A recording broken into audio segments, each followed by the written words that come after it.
Hello, everybody. I am Devin Triantos. We're here on another episode of the podcast. I'm here being or I should say, I'm welcoming and being graced with Colby Jones, and we've Yeah. we've met recently on Facebook.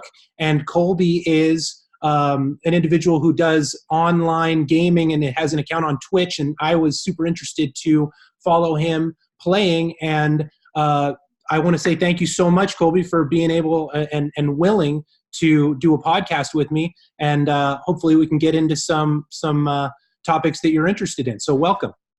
Welcome. Thanks for having me. And honestly, this is kind of a new experience for me. I've never really been a part of a podcast per se. I mean, I've done like interviews, 'cause I played music for a long time too, on a somewhat professional level. And I've been involved with a lot of things like artistic or creative or expressive. But this is a first for me as well, or not as well. You've been doing this for a fair bit, but this is the first time for me. So thanks for having me. I'm totally appreciative of this. Well, wonderful. I'm humbled by your positive attitude. I think that precedes you and makes you like somebody here's my wife bouncing down the hallway. I honor that. That's a really, really neat thing. Tell me about your musical career. Well, I mean, it wasn't a lot. Okay, so the backstory is that I grew up in California for many, many, many, many years, and then I moved up to Canada, and I kind of moved up here to kind of figure out where I came from, and B, I wanted to try and take the music ability that I had, and I wanted to push myself to the next level, but I wanted to do it in a new environment, and I found that the music scene that I immersed myself in up here is way more deeper than I thought it would be. And it was such a pleasure. And I met a band, and we, awesome enough, the wife of the guitar player had a kind of, I guess it's like an independent record label, if you want to call it that. And I signed a recording contract to do a certain amount of EPs. And then I'm sorry, what's an EP? I know nothing. Oh, it's okay. An EP is like an extended play. It's what it's shortened for. So it's kind of like you have your LPs, which are like your massive, massive albums, which most people know what that is, right? So an EP is like a shortened version. Now the EP is really cool because a lot of big time artists, what they'll do is they'll put out these LPs for their main album, and then any like bonus content or whatever, they'll make EPs. But bands who are newer will put out EPs to kind of just, short and sweet. Like this is like a quick introduction to who we are, and this is what we do. Is that like a single? It could be a single. It could be 5. Generally, they're 4 to 5 songs is kind of the benchmark there. Okay, so you get a contract to do an EP with this friend of, or rather, the person that you were in the band with, or a friend of the person that you were in the band with. It's the wife of the guitar player. That's right. Yeah. So, and it was cool. It was a great experience. I got to record at some pretty interesting places. I think the best one was there's this studio in like kind of near. It's in Vancouver. Actually, it's where some of Metallica's Black Album was recorded. Oh wow! And then we went from doing that. We did our first song there, and just to see how it would sound and how it would work. We went from doing that to actually going to this home studio. But Richmond, just outside of Vancouver, and it was the most wonderful experience. We dropped 5 songs, put it on iTunes for a while, and it did okay. So wow. I was really happy about it, right? Wow, yeah. That's wonderful. That's wonderful. I am of the opinion at 33 years old, where I feel in my heart of hearts that artistic expression is one of those things that, akin to aerobic activity, I would argue is absolutely vital for life, for a good life, right? To be able to express yourself. Certainly, I think there's something to be said for being able to be in front of people or have an expression of yourself in like a recording form, be in front of people. You must get something really, for lack of a better word, vital from that, right? That somebody that, is a link in a chain, and a link in a corporate chain, if you will, doesn't really get. I'm curious to hear your thoughts on what you gain from your artistic expression. Well, I think the most important thing, and I have said this for years and years and years, is creativity is the most important thing. Now, I'm not saying that you have to create the most mind-blowing thing ever. I'm nothing like of the sort. What I'm saying is that you should have the ability to create and express. And I think that it lets the world know who you are, whether it's in a physical state, in a mental state, in a spiritual state. And then it just kind of it puts yourself out there to the world where, maybe a lot of people don't get that opportunity. Right. I mean, I did it for like years, like I did hip hop when I was much younger.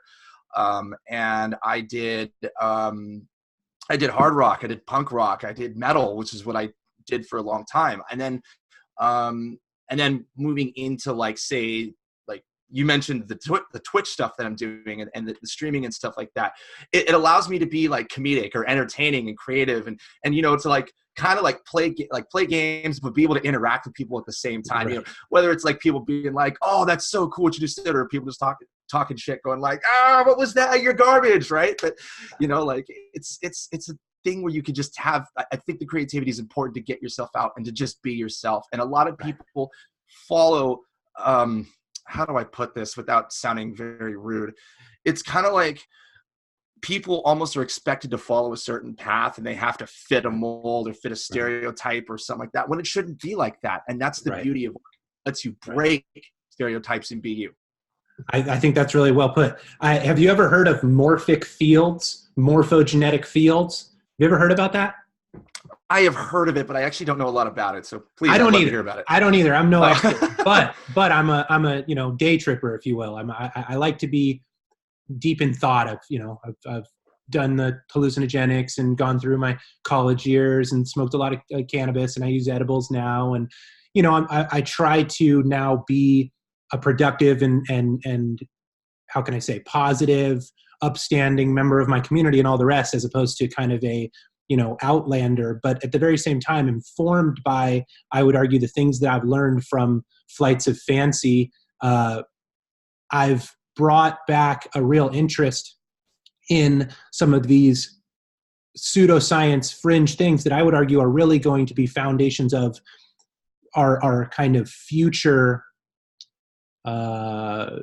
things that we take for granted in the sciences and so forth. And I'll give you for instance, or for example, I think we all would concede the point that Western and Eastern medicine are kind of divorced from one another and shouldn't be.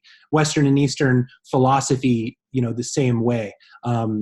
Western materialism kind of misses the point that the energy of like a rock show gets, right? Or the wonderful feeling that a circle of friends at a gathering gets, right? But you don't get that in a science textbook, right? What is that? What's there? What's present?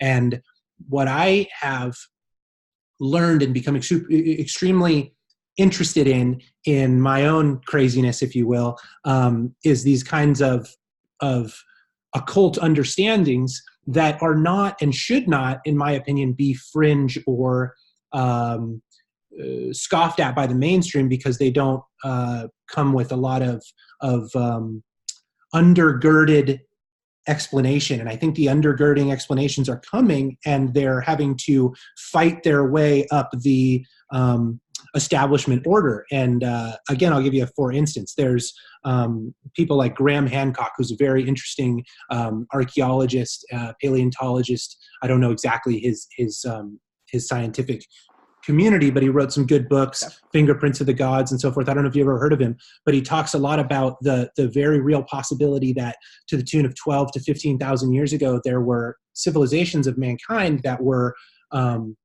both responsible for these great ancient sites that we see around the world. I'm no expert, so I can't like wrap them off, but I mean, do your own research, right?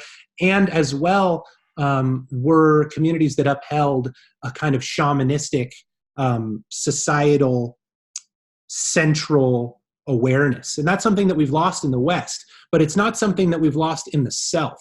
And I know this is super esoteric and this is a weird tangent to take, but I would argue that it really fundamentally connects to the artistic bend, the need for artistic expression in culture where, corporate influence doesn't seem to have a place for it. And I think that this is, for whatever reason, one of my central inspirations moving forward. And it's I think what magnetizes me to people like yourself, because I see somebody who is just fiercely themselves when I look at you. And for me, that's extremely inspirational and honorable, because I've kind of gone through that place where I was a high functioning, high achieving, got all the awards for athletics and was tested very intelligent in school as a youngster, right?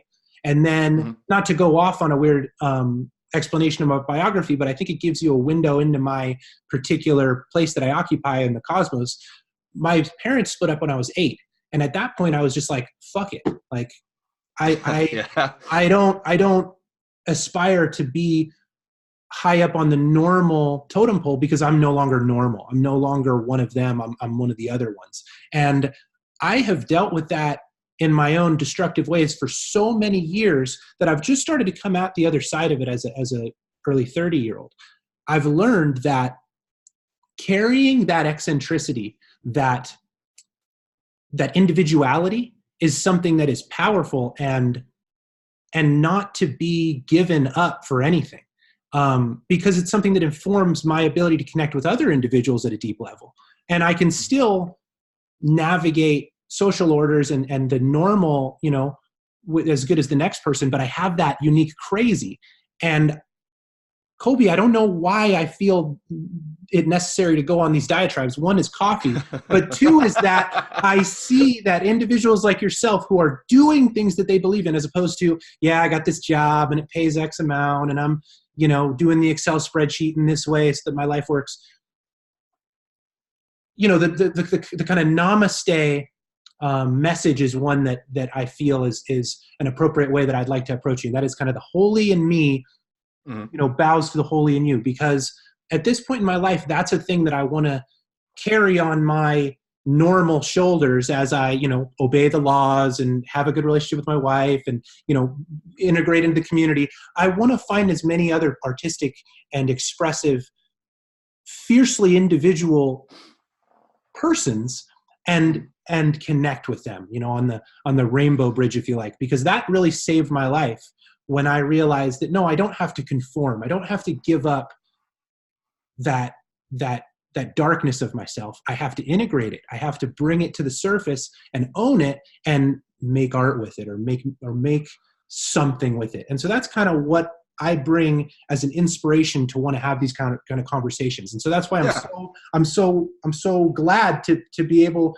to be on the other side of a computer from you. Yeah. Well, it's amazing that the computer thing you mentioned, it's so amazing. Like, technology can bring us closer together to be able to have these conversations, which is great. But I want to touch on,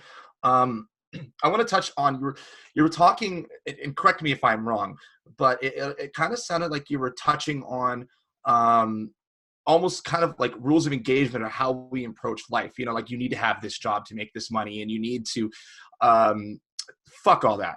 Okay. Like, my philosophy is this, right? Is that, I mean, like, me personally, like, I do have a 9-to-5 job. I work a 9-to-5 Monday to Friday just to pay the bill. My focus in art. Okay. And I think that's super crucial. I was actually talking to, let me digress from that for a second. Sorry. I'm like, my mind, you open a can of worms and I'm like 6 places at once. Please. Yeah. I think the problem with artistic expression is when it solely becomes greed and money infused. Okay. Right. You're only meaning you're only doing this for the money. Right. And I think once that becomes your forefrontal mindset of it, you've lost all the reasons for doing art in the first place. Do you know what I mean? I totally hear you. Yeah, for sure. Yeah. So I've always, I mean, me personally, I have been very fortunate, like with my music and stuff like that, to actually have a platform to create. I did get my song on the radio for like a very brief period of time, Well, but Colby, it was tell the cool. viewer, if I may interrupt you just really quickly, tell the viewers the name of your band, where they can find you, that this kind of information really quick. Well, the band isn't together anymore, unfortunately. However, if you do want to take a look, my band was called Dodging Daylight. And the song, it's very metal. So if people are into the aggressive, heavy nature of music, then please take a listen. The song was called Hate for the Weak. We had we had a music video that people really liked called Do or Die. Currently though, with music, I play in a band called Silent Screamers. It's metal. We're based out of a small town in British Columbia called Abbotsford. We're releasing an EP soon. We have Facebook. Follow us and we'll like you back, promise. But also too, I'm working on a couple of other secret-ish projects right now that eventually, maybe, hopefully, we can have another conversation again. I'd love I'd love to tell you everyone more about it, but for now, we'll stick with Silent Screamers. That's my main project right now, right? Okay, perfect. Like I said, I had a song on the radio and stuff like that. But the thing is that I never really felt like I had to play by a certain set of rules. And I've always felt that way with music too, hey? Like, because in music, it's there are rules. You know, you have your major scales and your minor scales, and you have different modes and diatonic and all this different terminology, right, all these different theory. rules. Yes, music theory, exactly. Right. I hate that shit. I hate that you have to play to a certain set of rules. Right. Why can't you just make the music, and if it sounds good to you, it sounds good to you. Now, of course, I mean, there are those rules for a reason. You know, right? You have to play by certain things, otherwise it's going to sound weird. But well, remember Frank Zappa? Of course I remember Frank Zappa. But he brought a bicycle onto a variety show, and he played the bicycle musically. That's awesome. Yeah, and his philosophy was any sound at any time for any reason. Yeah, and you know what? Hip-hop artists are very notorious for doing that. There is a YouTube channel I was watching. It's called All Deaf Media. And they had this, like, segment where they'd bring these artists in, and they would make beats. I mean, they'd have, still drum machines and stuff like that. But 95% of the beat was, like, a bunch of random, like, household objects they took and recorded and made interesting sounds of. Like, they had a guy, like, who was, like kind of like scratching against like a wooden block, and then also like he was breaking a bag of chips, like crunching a bag of chips repeatedly, and a few other things, and he took all that and made it into an instrumental, right? And then like banging like glasses and stuff like that have like water in it and stuff like that. It's really cool, right? But it's getting back to what I was saying too. Yeah, I'm sorry. No, totally. It's all relative. People, when money becomes the forefrontal thing of the creator, it kind of takes away from your ability to create. Like I mentioned those artists before who are making those random things. You know, they're not really, I mean, obviously they would like to make money, but that's not their big goal. Right. They just want to create and take something that's be original and be themselves. I was very fortunate in my place to have those opportunities to actually, you know, be at that level and stuff like that. But I never took it for granted, you know. I still kept a second job while I was doing it, even if it wasn't, but I still had fun doing it. I think that's the most important thing, is the fun and the ability to be able to do those things. Right. I agree. You made me have a thought when you were talking about, you know, how you hate the idea of the constrictions or constraints of music theory. And that was something that resonated with me. I have an older brother. He's 6 years older, and we couldn't be more polar opposite. I love him to death. Don't get me wrong. I would argue on the manic side of the personality distribution. He's very reserved, very slow to how would you say, get amped up. And, you know, I always wanted to play. I always wanted to get everybody involved. It's like, if we're all in the pool, let's make teams, let's figure out rules. And he was always just like chilling on the edge of the pool, like, dude, I want to chill, you know? And one of the things where I've seen us, that the two personality types really manifest very differently is in music. Now, I'm no, experienced musician. I love to sing and dance as much as the next person, when I'm comfortable or whatever, but I'm in no way a recording artist. But my brother has taken guitar lessons for a long time, and he's very studious and so forth with his music theory. And I've always been interested in practice. And I heard a great quote, right? Like, you give me a guitar, I just am going to close my eyes and try to just make it feel good to me. The rhythm of it, the particular quality of the way that, strum happens and so forth. That's literally exactly how I approach it. So you feel me? I feel you on that level. I feel you on that level for sure. I heard a great quote, and it was, in theory, practice and theory are the same thing. It's true. Yeah. It's true.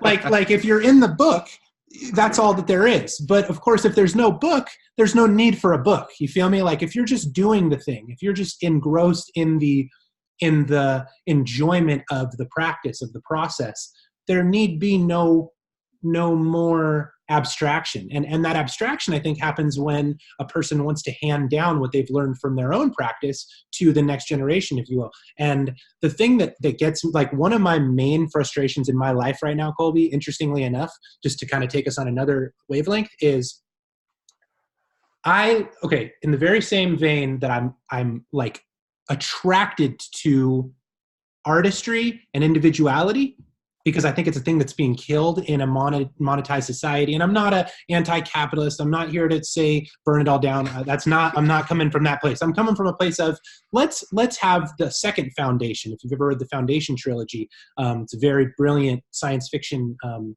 trilogy. And not to go off on a tangent describing the Foundation trilogy, but the idea is there's two foundations, if you were to save humanity for millennia to come, that you need preserve into an era of barbarism and a reduction down into primal behavior. And that is, you need the science, you need the knowledge, you need the physics and so forth, but you also need the humanities. You also need what makes a person moral and creative and expressive and communicative and heart-centered and so forth. And so I'm so motivated and animated by this side, and bro, I'm scared of people that are possessed by this side. So I'm sure you've run into the call center robots where they're just not even people. I mean, no disrespect to somebody who works at a call center. I've worked at a call center. But when you're talking to somebody and they say the script, and you try to get to have a conversation with the individual, well, hey, that doesn't make sense. I sent in my payment and now you're asking for this late thing and, blah, blah, blah, blah, blah. This is the reality. Well, the system says X, Y, Z. And it's like, oh my God, like, I'm talking to, in those instances, a cyborg representation of a system. And that scares me, man. And you hear a lot about like these Elon Musk, fearful, type narratives around AI and how things are being automated. And the thing that I see is that on a very real person, on a personal level, there is an attack on the individual by the kind of optimization of the systems that we all live in. And that may seem super wacky to say it that cut and dry, but I could make arguments for that. Let me take that one step further. Because I have maybe this is my lonely thoughts always getting the best of me, because I think a lot about these type of things that you talk about, right? With artificial intelligence, okay? Artificial intelligence fucking scares me, because, like, if you think about it, we have sentient things that are starting to have their own thoughts that are programmed by humans, but at the same time in their coding, they can create free thought on their own. And it's eventually going to turn into a fucking Terminator situation, right? It's going to be like, the humans versus the robots. Have you seen the Boston Dynamics? I know a little bit of, oh my God, I've seen all of their stuff. That are doing backflips and shit. Just like, oh my God. Yeah. You know, it scares me because that's kind of the path we're heading. Like you mentioned, like Elon Musk and creators like that. Actually, here's something for you. Did you know that Honda in Japan actually have robots that serve people at this current state? Did you know that? In what capacity? Like just a customer service standpoint, like the very basic. They're just saying like, hey, how Yeah. are you? Hey, here's Yeah. this. Yeah. It's very basic, but it's the beginning. I believe You it. know what Yeah. I mean? Yeah. Yeah. Well, the And thing, then even yeah. like, sorry, like even at McDonald's, okay? Right.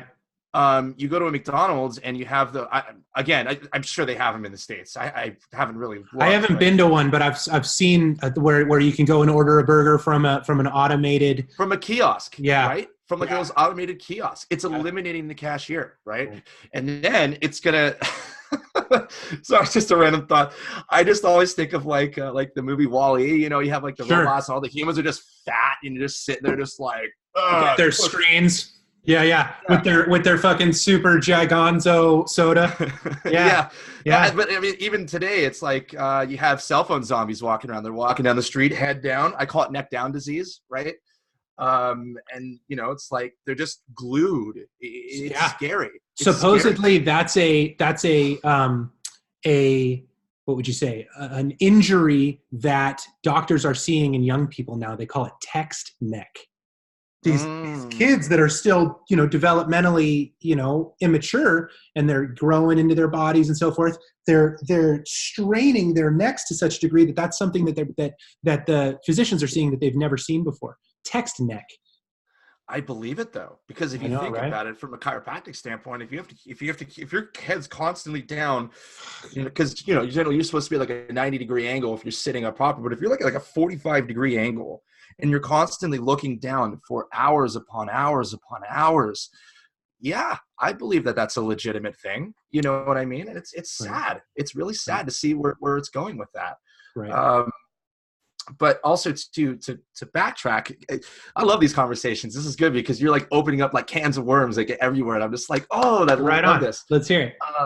But we're talking about you're talking about those people who kind of work in like the call center scenario and stuff like that, and they're almost like reading off a script and stuff like that. I hate to say this, and this is gonna sound really rough, but in my viewpoint, I feel like those are the people that have kind of like given up.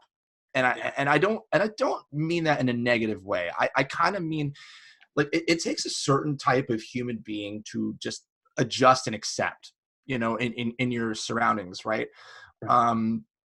It's very rare to meet someone who adjusts and accepts but expands. There you go. Do you know what I mean by that? It's like, okay, this is the situation I'm in. How can I make this better? Right.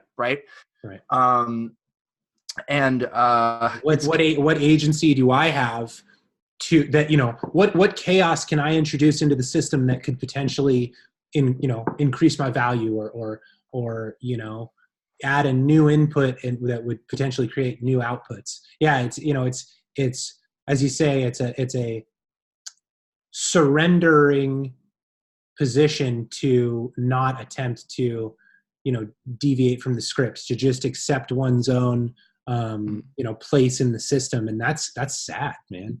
The worst part too, though, is when it bleeds over into your social life, right? Because it's like, you know, you work at this big corporation, or you work for like again, I'll use the call center example, you know, and you're just used to hearing shit every day. And, you know, like you eventually just go like, oh, okay. Right. But then like when it carries over into your social life, that's when it becomes the problem. I look at myself as kind of like a Superman complex, okay? Where it's like, I go to work, I have my work persona. Oh, sure. Right? Yeah, I hear you. And then I go, maybe I have the professional mannerisms that I have at my job, but I can still be myself too, right? I always tell people I'm a big kid with a big job, right? You know, because I just allow myself to, even at work, I still allow myself to be free and still be me, but obviously kind of keep it to a respectful manner because it's the office, right? But I never let those types of situations take me away from being myself.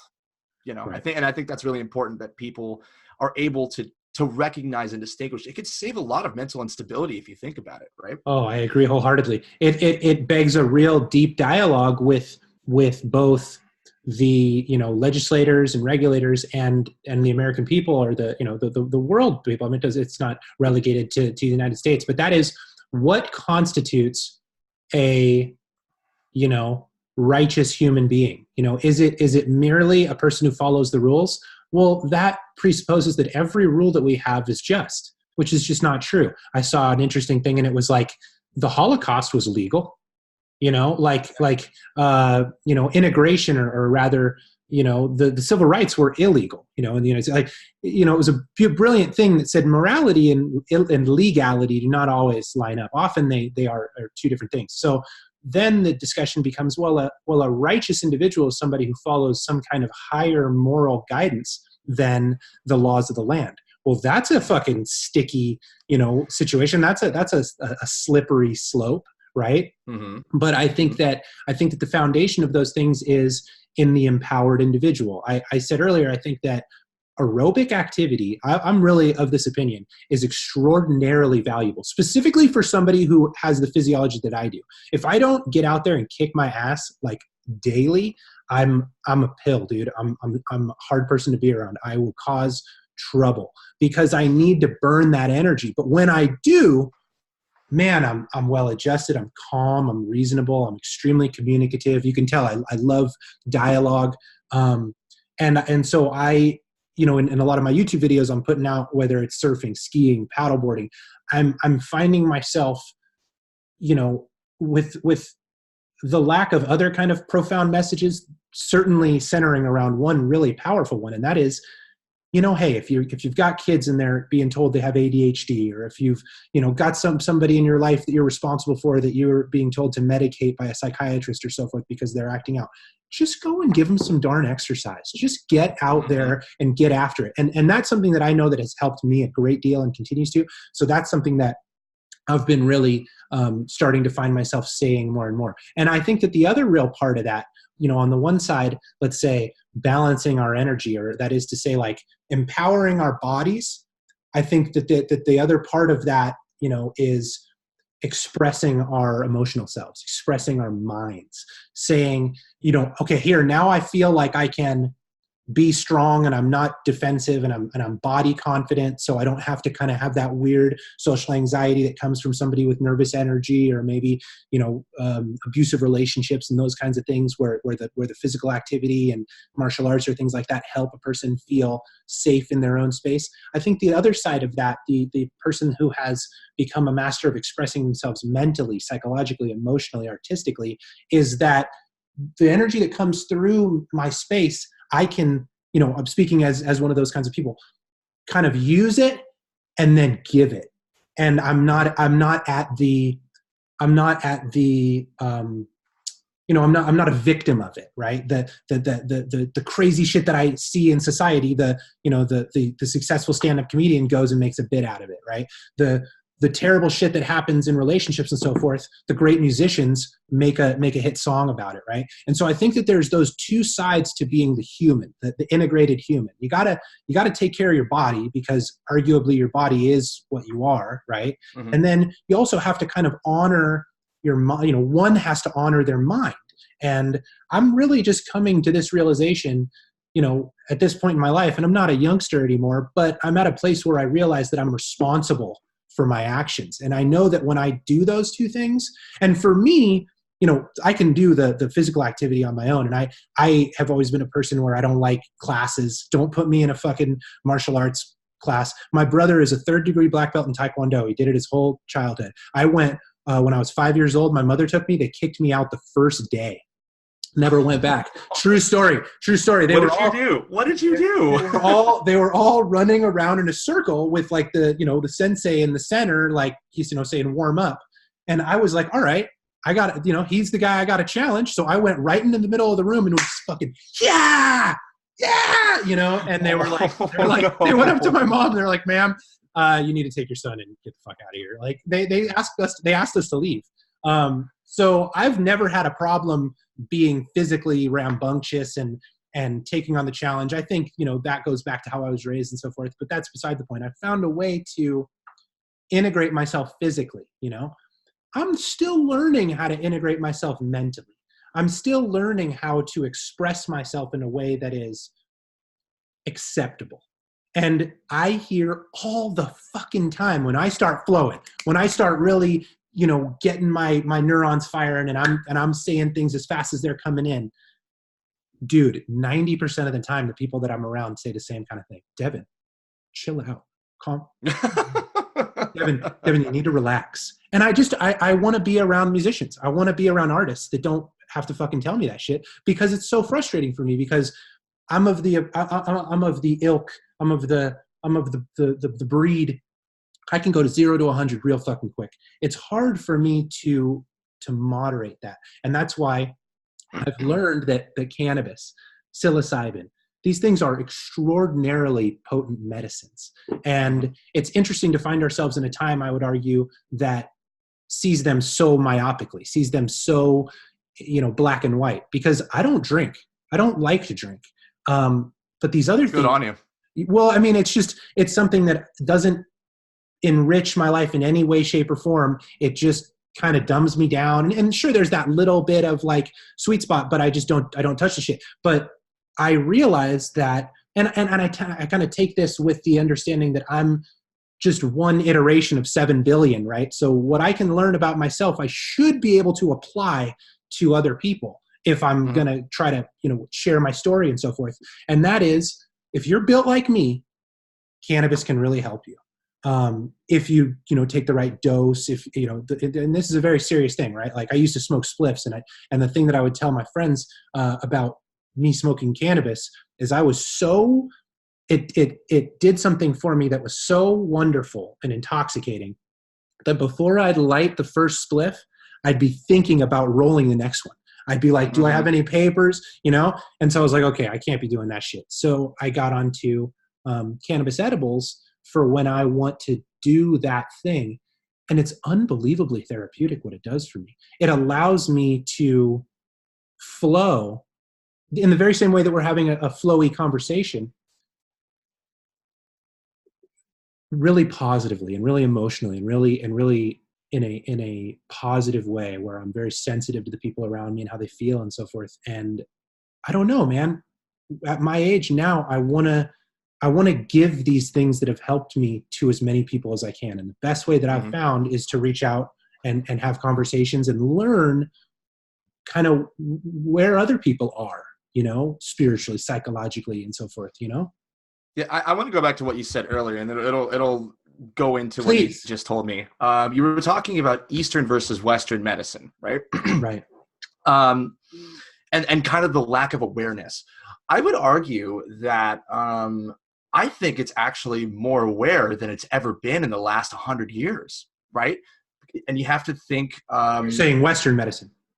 Well, I mean, just like us acknowledging Eastern medicine and Western medicine. Oh, I see. Going both ways, right? Like us acknowledging more Eastern, the East acknowledging more West. I hope I make sense there. I hear you. No, that makes sense. That makes sense. Yeah. Sure. So I think that there is a greater awareness between the two and the benefits. Right. It's kind of a groundswell, huh? You know what I mean? It's not top down. It's more so the people, I would argue. But I hear you. Go ahead. I'm sorry. It's okay. No, you're fine. I think that, the awareness is definitely there, and the health benefits are truly there. I mean, you have to think about it like this. Meditation, for example, right? Meditation, depending on which mindset you view it in, whether it's in a Christian principle or it's in a Taoist principle or whatever philosophy you're taking it from. A lot of the time, the meditation itself has always been something that has been derived from Eastern medicine. Right. Eastern philosophy, right? Which you brought up earlier. It goes hand in hand.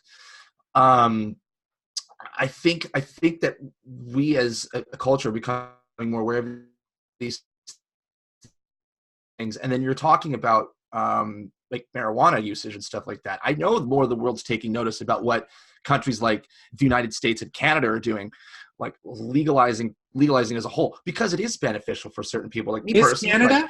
I don't. Sorry? I'm sorry to interrupt you, but is Canada? I don't know about the legality of cannabis, Yep, of marijuana. it's 100% legal here. Yeah, Wow. yeah, but in every province, or as like with the exception of like the United States, it's, and correct me if I'm wrong, but it's not legal in every state, Correct. right? Yeah, it's only legal in what, like 5 or 6 or something like that. It's a very small number Yeah, out I of don't know 50. exactly. Yeah. Go ahead. Yeah, I'm sorry. I didn't mean to take you off your that's point. no, that's okay. That's okay. But yeah, it's 100% legal here. And I mean, me personally, like I don't smoke marijuana. I've dabbled with it. I've used it a bunch when I was younger. Um, but um, but the health benefits are starting to become more recognized. Um, me personally, like up here, like when they were like really starting, I think this was like 2 years ago was when they started to push, I can't remember exactly, they started to really push the legalization of recreational marijuana and medicinal. And I was the first person in line to sign those papers to be like, yes, legalize this. I agree it should be legalized, right? Even though I don't do this stuff, because I recognize that it's super, like, it's important. It's important to certain people's lives. And it's also good for, like, me personally, I've always been a huge advocate for mental health. I think that especially with men, like women have a lot of problems. I respect that. But like there was always the stigma that men didn't really get their, it just wasn't manly to talk Right. about your feelings. Right. Right. But I mean, for certain individuals, especially within men, people have like either like a bajillion thoughts in their mind they can't seem to get under control. They have really bad anxiety. Maybe they have glaucoma. I mean, glaucoma's not a thing, but I don't know, right? Like, really severe depression, suicidal thoughts. They can't sleep properly. Too many voices talking to them when they're trying to sleep. Marijuana is just one of those things that helps to, alleviate a lot of those stresses and pressures. And I think in the East, it's starting to become a little bit more recognized. We're like here, it's like very simple, like acupuncture. Okay, acupuncture is an Eastern practice that that people in the West are starting to use more. Same with like drinking specific teas, not just like Right. like black tea but like jade teas and chrysanthemum teas, and those are all Eastern things. Right. And it's not like medicine per se, but it's just part of like healthy living and well-being is that it's being recognized as such. But those are Eastern principles, right? So but I think I do think that certain medicines are starting to interchange themselves, and we can honestly thank social media for that to a degree, right? Right. And also like Indian doctors, in like people from India going to school and deciding they wanted to move to the United States or move to Canada to do their practice. They take their philosophies with them. That's an interesting point. Yeah, for sure. Lots of Chinese and Indian high-level professionals have come to the United States and worked and been very professionally successful. I worked in recruiting for a few years, where we would find engineers for companies. I was a salesperson, so my job was to go and find roles for these engineers to work. And I'm not kidding. A vast majority of the high level professionals that we would place as a headhunter, as a recruiting firm, were Indian and Chinese. And yeah, it's interesting. I mean, I think that there's a lot to be said for that. If you were a Republican nationalist, you might take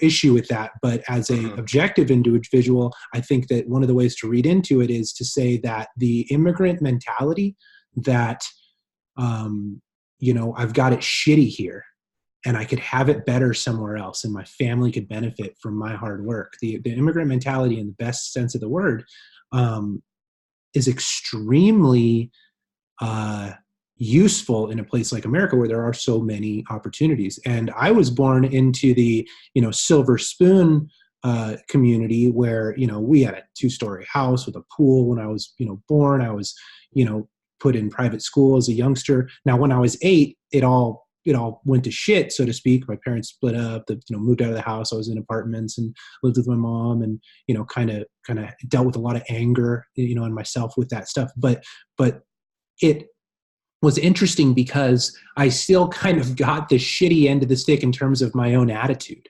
I thought that I was owed success.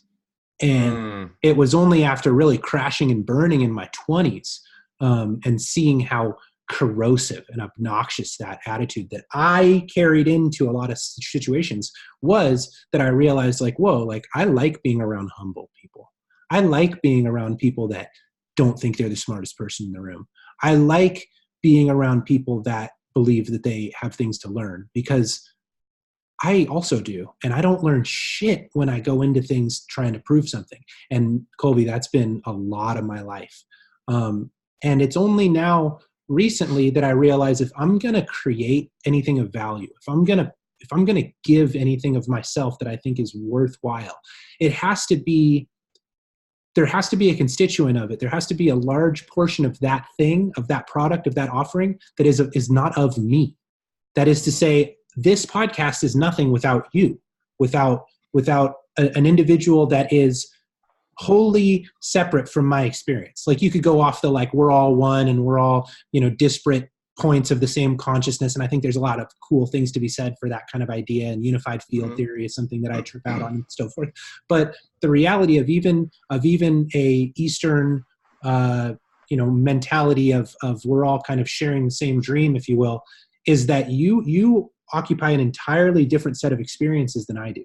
You're somewhere else on the planet. You have an entirely different experience of life, and yet somehow we can meet on an energetic level. We can have a conversation. We can share ideas, and I just feel like the acknowledgement of the power of the conceptual, of idea space, is something that animates me, because I don't understand it, but I can operate in it. And I realize that it's the antidote, I feel in my heart, to the synthetic, to the mechanized and automated, to the systemized way in which optimization is taking place in the first world economy. And those are all great things. They're feeding the world, right? They're ending poverty, around the planet. Africa is becoming a lot more, rich.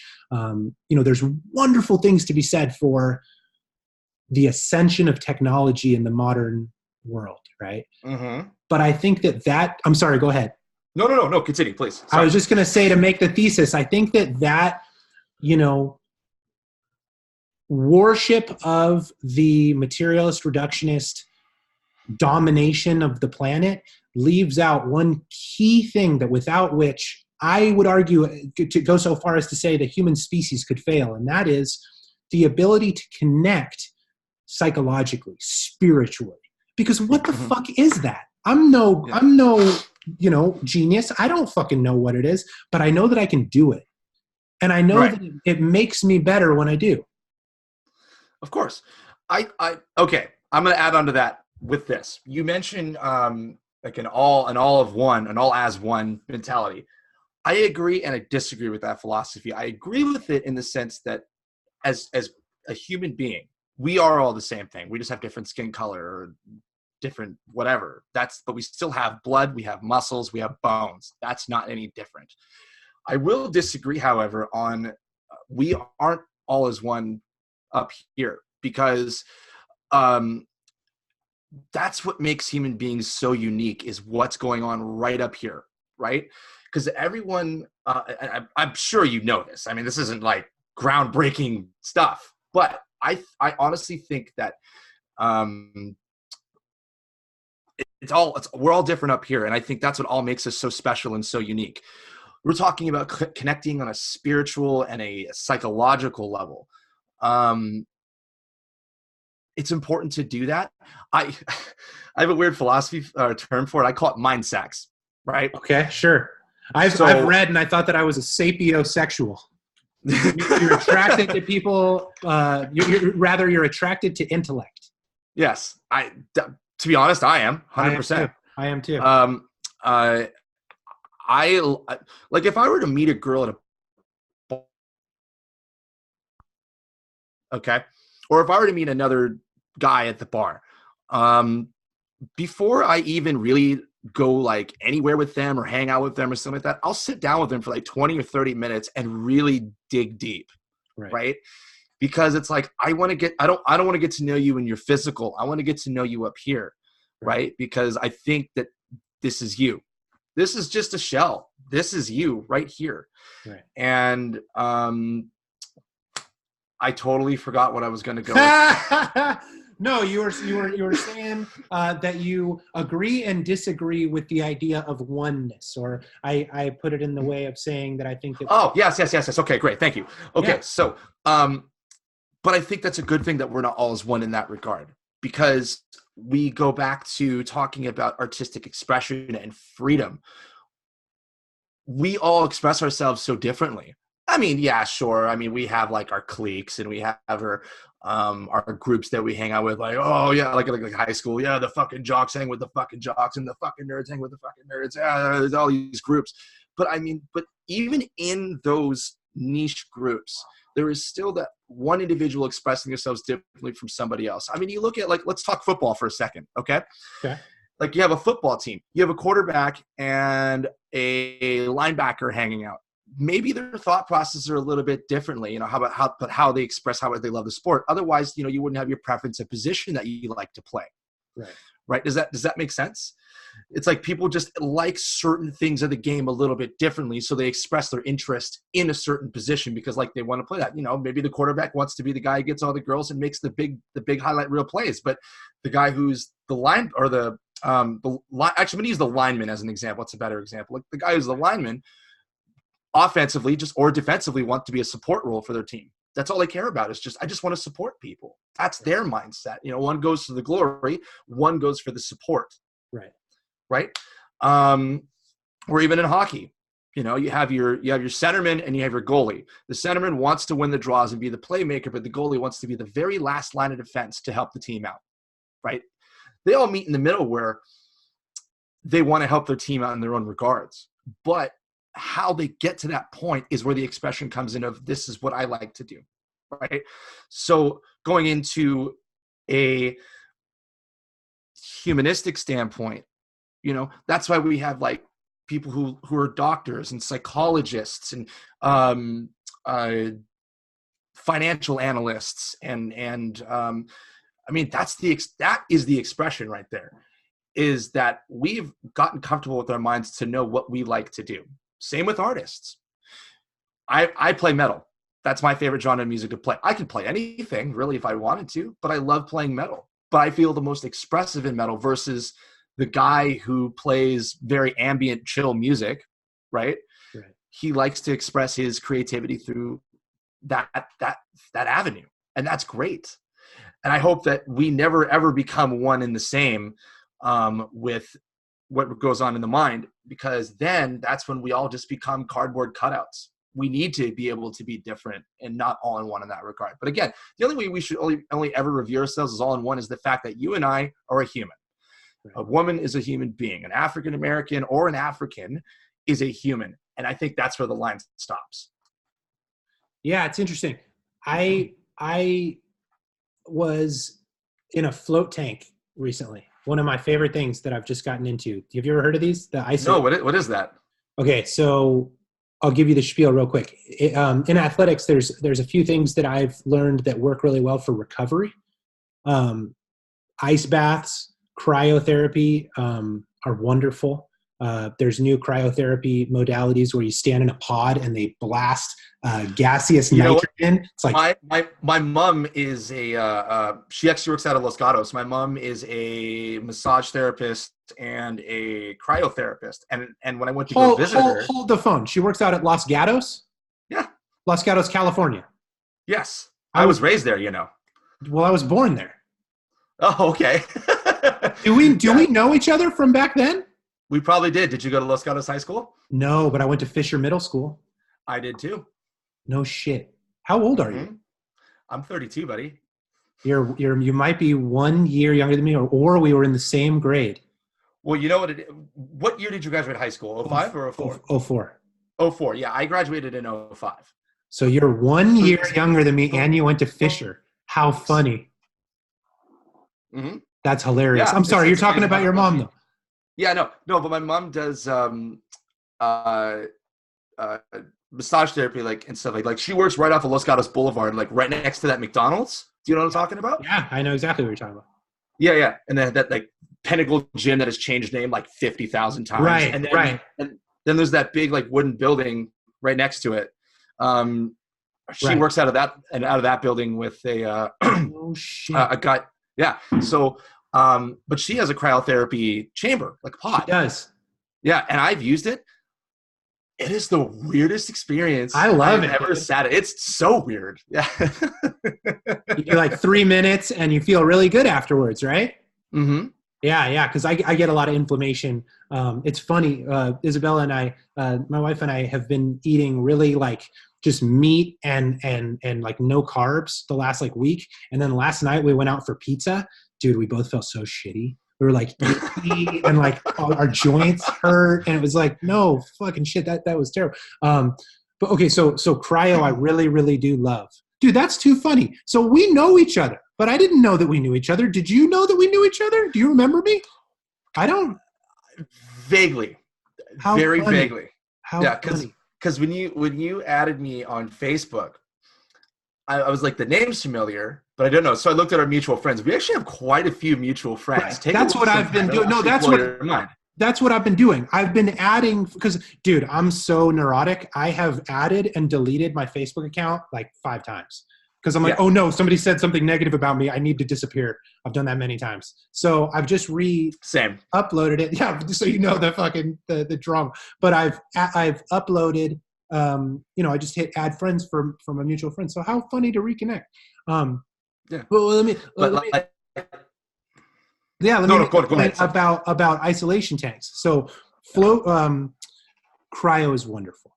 I really like heat also. I've been doing infrared saunas. That's Nice. very, very helpful for me. The only reason I'm able to do that is my dad lives at a place that has a infrared sauna, and he never goes there, so I go and use it. It's like a community thing. And then massage is wonderful. Isabella and I go to the Chinese foot massages, Happy Feet. It's like $35 for an hour, and it's wonderful. They do their whole body, and it's really nice. And then the other thing that I've found that's really good for my kind of personality, emotional state is isolation tanks, float tanks. I've heard about it from Joe Rogan, and I looked into it, and they're all over the Bay Area. And you literally are in this pod, and it's like a foot of water. It's like not a lot of water. You couldn't like drown in it if you tried, right? And it's full of Epsom salts, so magnesium salts, and so you're buoyant in it, and it's heated from the bottom. And you go in there and you close the door, and there's all different models of them that I've tried. There's like smaller ones, and then there's ones that are big enough for 2 people. And there's this place that I go to in Santa Clara called, and I swear to God, this is the name of it, Immortal Digital Life Cube. And they're very wonderful. And they let me use the one that's for the couples by myself sometimes. So, because the first times you do it, you're like bouncing off the walls and it's no fun. But I found it to be wonderful for me. It like undoes all of my neuroticisms, all of my neuroses over the course of an hour. And I've learned that I could take a 10 milligram cannabis pill that's CBD and THC about an hour before I go in there. And dude, I just unravel, and I come out of there and like straight up, I'm speaking more deeply when I come out. I'm speaking more slowly. Like it fully undoes a lot of the tension in my, my energetic self, if you will. So I'm in there the last time, I think it might've been 2 times ago, but I think it was the most recent time that I went, and I had just a wonderful set of epiphanies. And this is where I can make the point about us all being one effectively. Okay. You say, I buy that because we're all human beings, but I don't buy that because we're all so different. Is that a fair way to distill what you were saying? And that's fair. We're different. We're different mentally. We're different mentally. Sure. And that makes perfect sense, right? That you can differentiate people based on IQ. You can differentiate people based on the big 5 personality traits. Have you ever heard of those? That's a thing that psychologists use. It's like Oh yeah, yeah, yeah. You've heard of that. So that's for sure defensible, right? Okay, here's where my crazy ass comes up with a thesis that says, no, we really are all the same thing. Okay. Hit me. Yeah. And I could go so far as to say that the same model of understanding the human condition and our lives on this planet can also deconstruct the only one true primal fear that we all face. Okay, so that's part B. But part A is we're all the same, and I'll tell you why. Okay, we are, this is me constructing the argument. We are all composed of biochemistry, right? I mean, that's something that we can build in the great volumes of the science that's already been done before us, right? We understand the atomic level, we understand the chemical level, and we understand the biological level and the level of tissues and organs and organ systems that are us. Okay, but what we don't understand is the animated us. Okay, so you can have a person that you can autopsy on a table. You can have a cadaver, and we can understand that cadaver in the way that we understand Legos. But when you talk about the action potentials of neurons or the firing of the electrical potentials of our muscles, or if you talk about an idea in the conceptual, what is an idea? Well, okay, well it's a very specific three-dimensional firing of neurons that is interpreted by our conscious awareness and so forth. Like you can make a reductionist argument for even the most out there energy type things. I get that, but this is what I'm saying. Whatever it is that animates a person, call it prana or chi or energy or ha. The Hawaiians call it ha, which is the breath of life. Every ancient culture has a representation conceptually of the life force, right? We don't really talk about it in Western medicine, although we understand it because we can talk about mood, we can talk about energy level, we can talk about fitness capacity or VO2 max and things like that. So there is a concept that I feel like we're not speaking to in Western medicine that we are speaking to in the whole, let's have a meditation where we see the thoughts coming and then we see them going, and we're not the sky with the clouds of thoughts. We're the ground, over which this, all of these kinds of representations. So what is really being said there? It's that the materialist reductionist person is not the human being. It's the human after death. And I would argue that the thing that we come into contact with when we're thinking, when we're expressing ourselves, when we're making art, is something almost extraterrestrial. Okay, it's this energy, and I think that's fair to say, right? Because we can measure these kinds of things, right, in terms of bioelectricity and so forth. Okay, so if you would go so far as to concede the point or agree with the premise that one of the defining characteristics of the person is their energy, wholly separate from their chemistry and biochemistry, their energy is meaningful and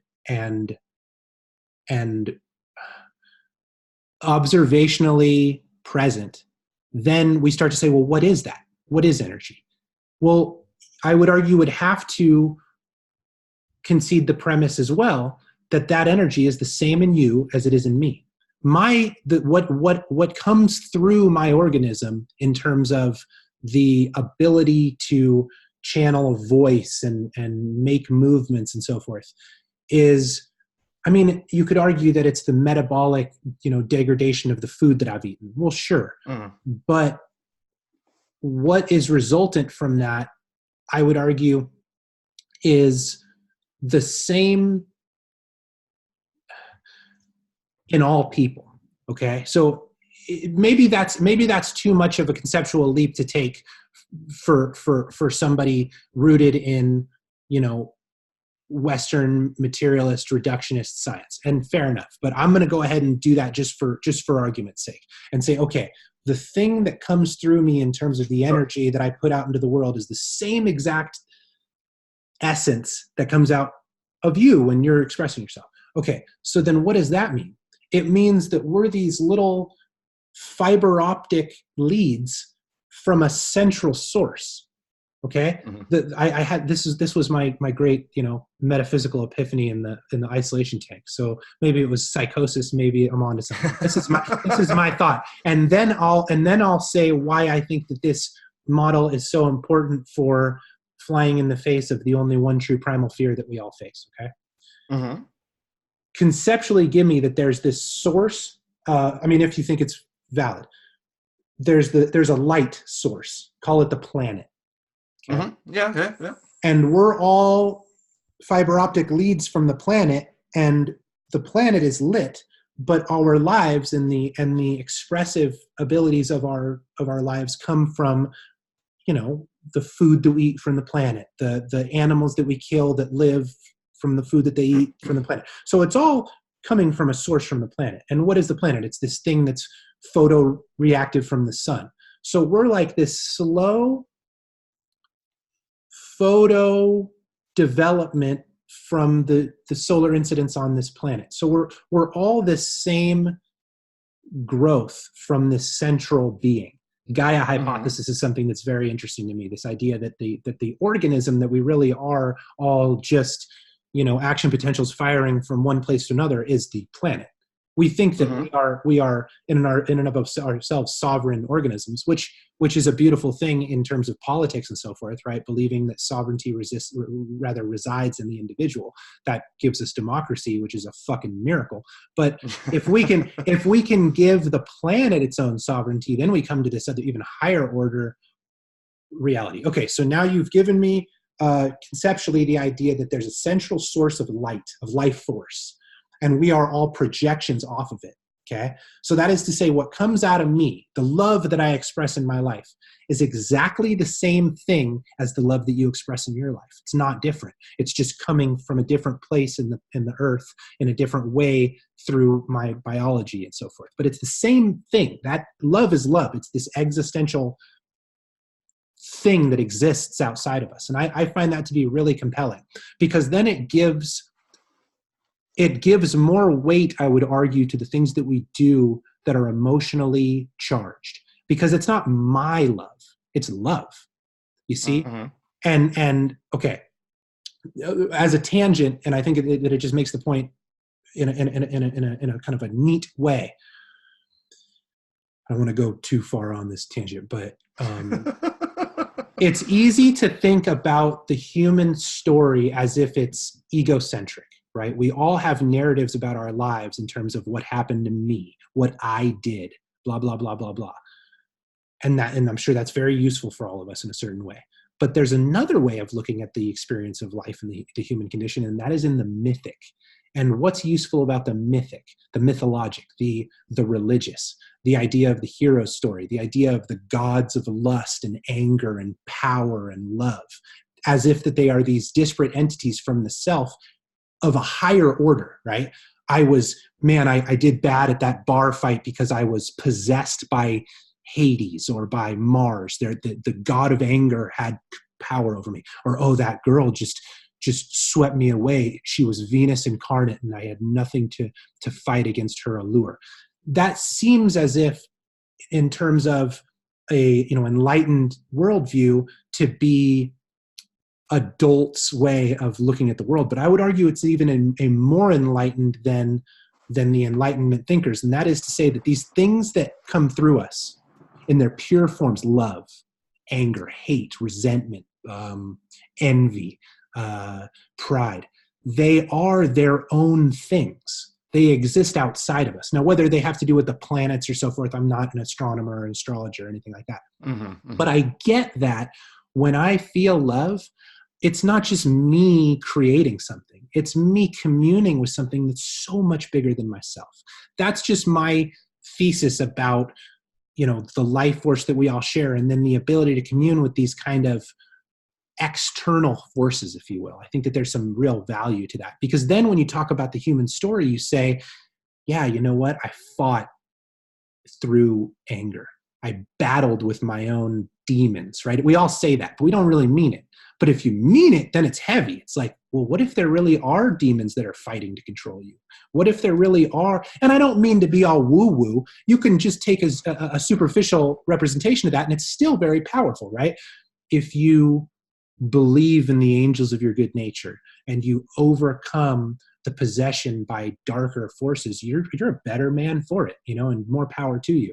And whether or not you're given to a mythic representation of the world, I think it's a very powerful one. And I think it's something that can help us. And I think that that's where religion and the Western worldview come together. And if they can come together in an effective way, I think you have the idealized individual. I really do. So that's kind of where I see as the virtue of talking about these things like life force and emotion in terms of an exaltation of them, as opposed to the way that a psychologist or a GP in, Los Gatos would tell you and say, oh, you're just not dealing with your emotions very well. And it's like, well, they're dealing with me, frankly. I've heard a great one, and it says, we don't have ideas.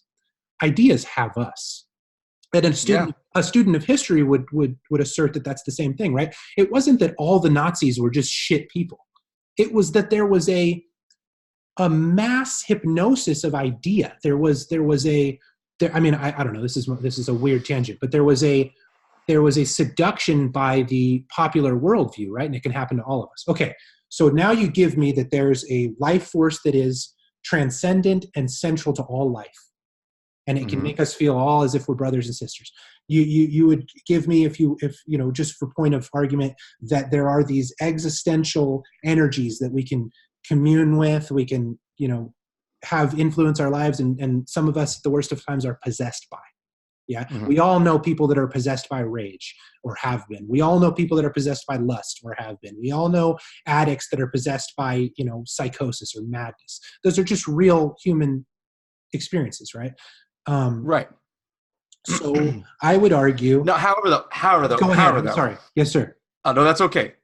However though, I mean, and correct me if I'm wrong, because I think I might have misunderstood a couple little things, but you were talking about the mythic, right? Personally, I mean, I don't really believe in mythicism in many ways. I just think that.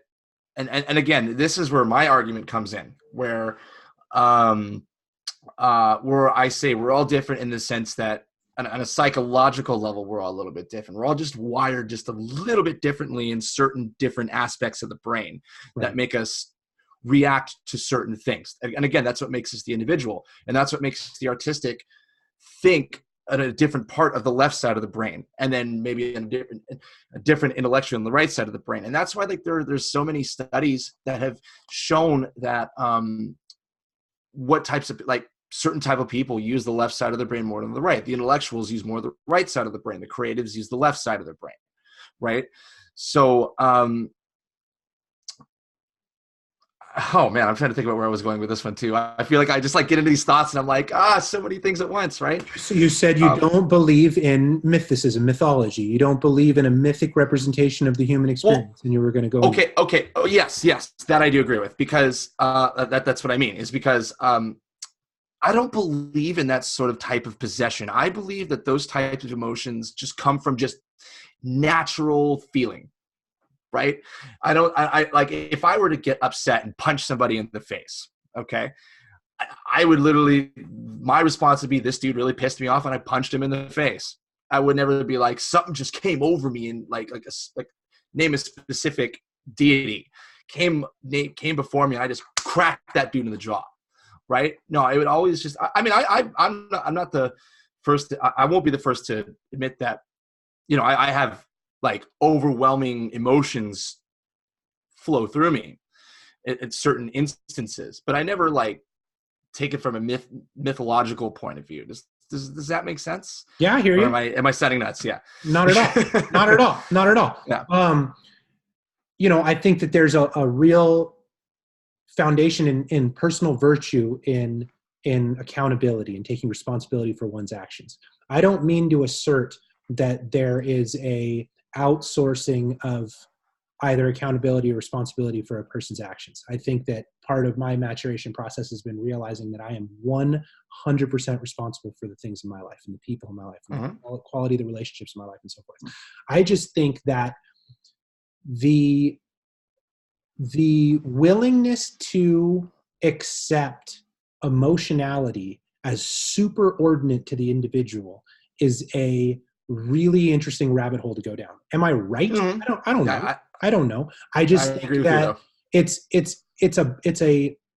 a responsible place to start the conversation about like mental health and so forth, because I think that we do a disservice to ourselves and specifically our emotional selves if we say things like to somebody who's been abused, let's say, just to use a ridiculous example, hey, get a hold of yourself. Why are you so defensive? You're acting inappropriate. And the person wants to be like, you have no idea what's going on inside of that person, And I think that there's something to be said for like shamanism or the power of art, music. This is a weird thing. I've been to Sedona, Arizona, and went to this retreat one time, and it was a trip, and it was all about like, it was called the Live Your Love or Live Your Passion retreat. It was with these fucking weirdos, but it was wonderful. The chick that did it was named Bridget Nielsen. God love her. If you're watching this, shout out to Bridget Nielsen. Much love. She channels extraterrestrials, and they all have hybrid children. I was not on that wavelength, but hybrid children, dude, it's a whole thing. Look on YouTube. It's a fucking wild rabbit hole to go down. But my intention is not to advertise for the hybrid children community. It's to say that they took us to this sound healer and so forth. And I just think that there's something to be said for the emotionality in an environment. And I think that brings us to the validity of filling a space with a certain kind of emotion. Well, if that is a real thing, then one would have to ask themselves the question of like,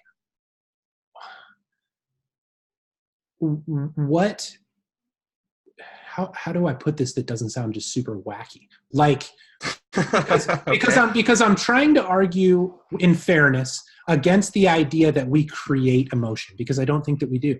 I think that we commune with or welcome into our space or bring emotion to interaction. I think that emotion is something that's super ordinate to the individual. I really do think that this is a thing. And I could talk about the two ways that I think that it's super important to realize this. Not just, here's my theory, listen to me because I'm right. That's not my intention. I'm not right. I'm just thinking.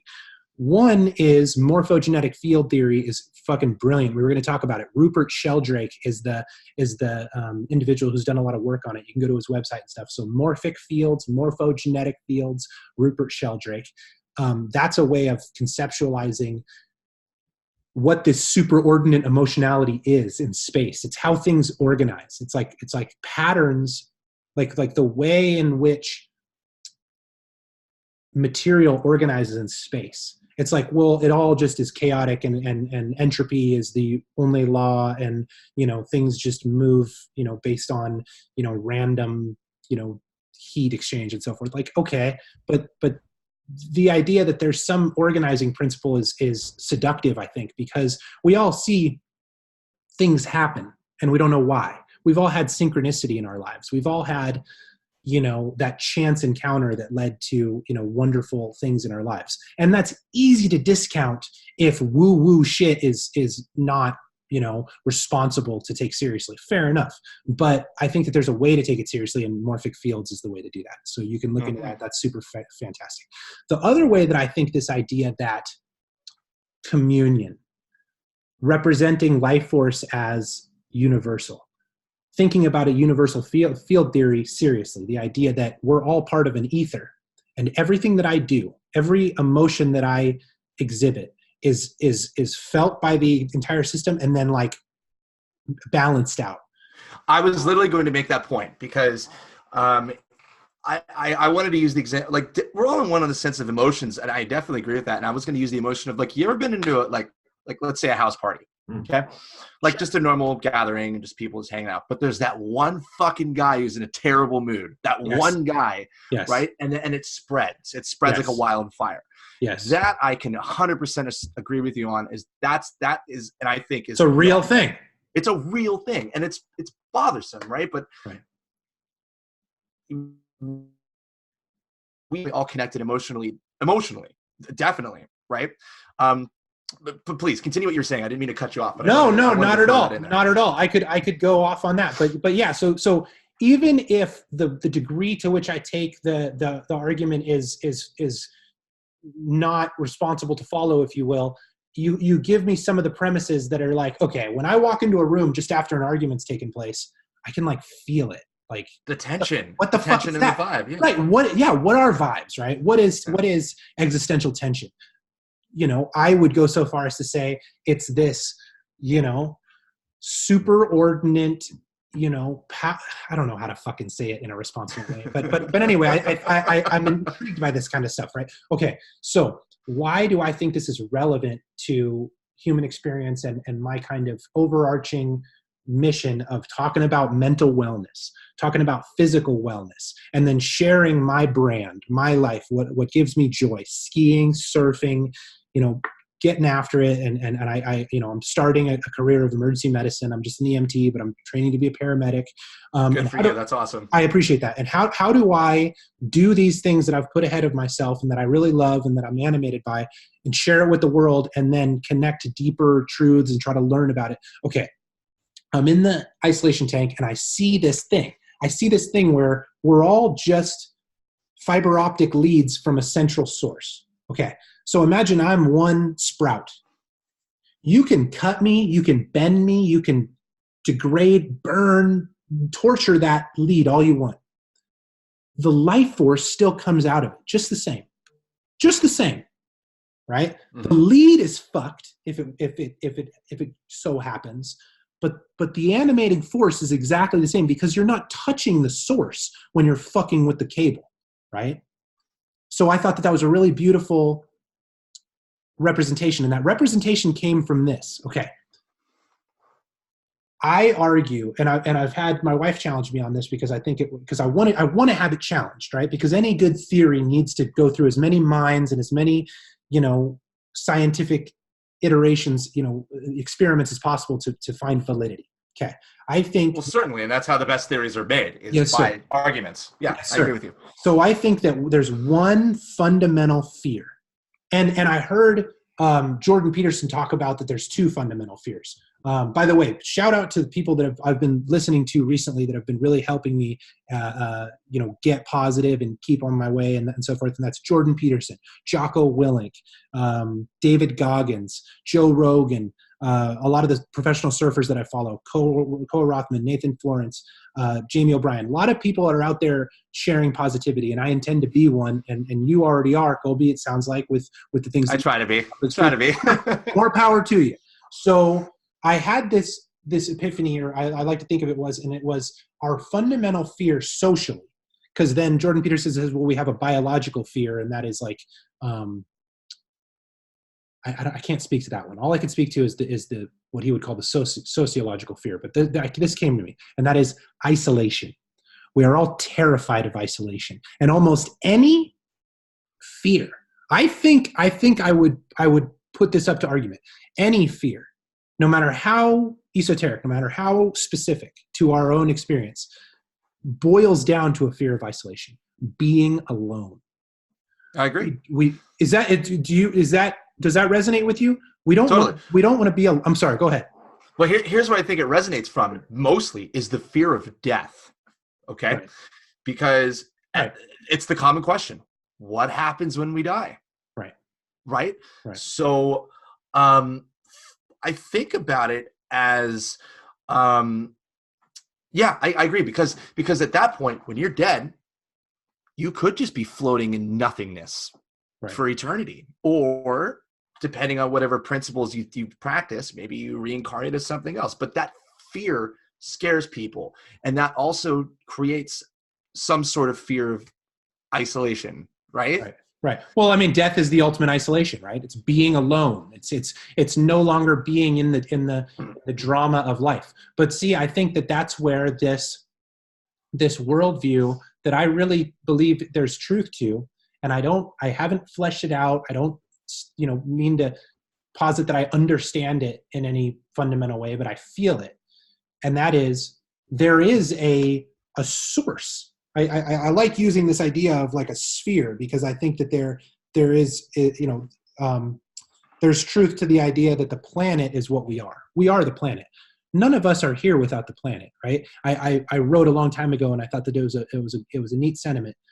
We're all looking in science, in tinkering and so forth, in inventions for the perpetual motion machine, but it doesn't exist, with Newtonian physics. Except that it does exist, and we live on it.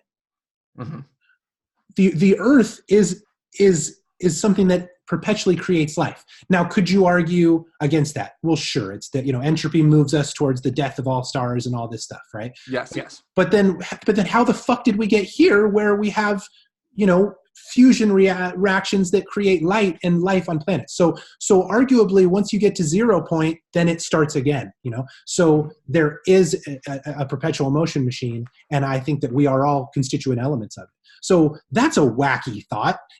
So I think, okay, let's investigate that, because that makes sense. So if we are part of a perpetual motion machine, if we are just elements of a larger organism, and we are conduits of a life force that is central to all life, mm-hmm. then no matter what happens to us, we just get recycled. We're just, and I think that that's where, the belief in a reincarnation, or the belief in, going back to the ancestors and all this stuff. I just feel like that's the same awareness, because I think that only a view of the cosmos as reductionist materialist brings about a fear of death, because it supposes that there is a nothingness, and the antithesis to the nothingness is the somethingness that we experience in life. But that doesn't resonate with me anymore, because when I'm tripping out, when I'm high on cannabis, when I am not thinking, okay, when I'm just observing, there's more, not less. I don't know how to, when I am no longer involved in my own position in the great drama unfolds more effectively in front of me.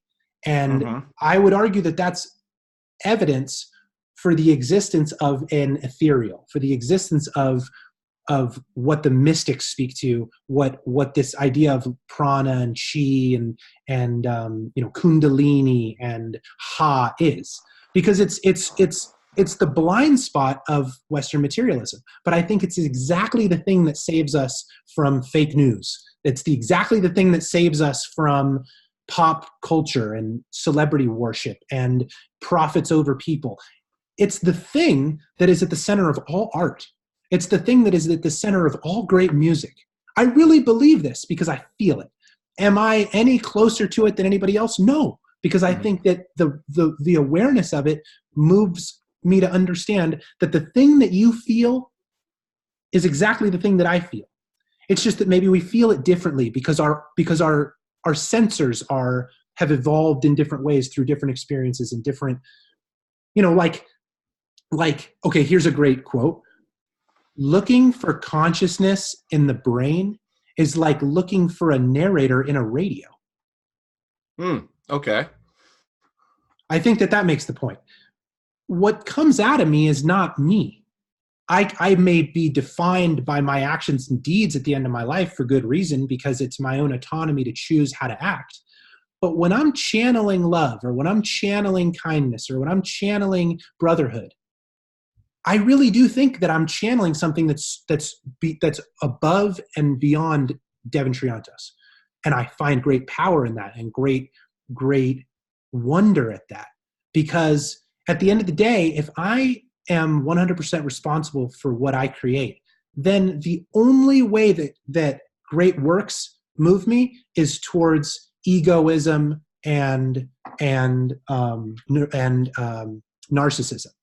And if I'm only the source of all of the love that I've given to my relationships, then I become, possessed by a kind of narcissistic, self-destructive, holier than thou mentality.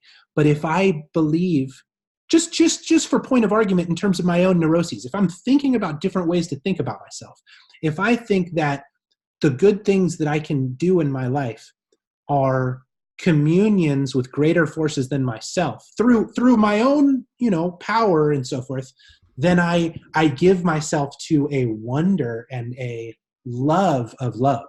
I give myself to a respect for brotherhood. And that, I think, is better for me than saying I'm shitty for the bad things I'm done and I'm great for the good things that I'm done, and I'm going to concern myself with me. What I realize is more effective is concerning myself with brotherhood, with communication, with ideas. And that's all I've got right now is I want to share ideas. Right. I want to share energy. Okay. Let me switch to this then. Here's what I think. I'm going to put it from an outsider's point of view, looking into the United States, and I'll lead into that thought. Okay. So how a lot of Canadians are looking at the United States right now is we're kind of going like, oh my God, what is going on down there right now? Shit is weird right now. Right. I mean, you're seeing a lot of old kind of tendencies coming back and stuff like that. And like how racist people are, and how politics have really become the forefront of every single conversation. Right. But you can also agree with me on this one, that it's very divisive right now in the United States. It's becoming that way up here too. We have an election coming up in the next 2 weeks, and politics are incredibly important right now. Right. But it's still creating this divide, brutal, heavy divide. Right. When we're talking about the energies that you speak of, that you're pulling from with a sense of brotherhood and stuff like that, I will concede that I think that energy comes from a source of some sort.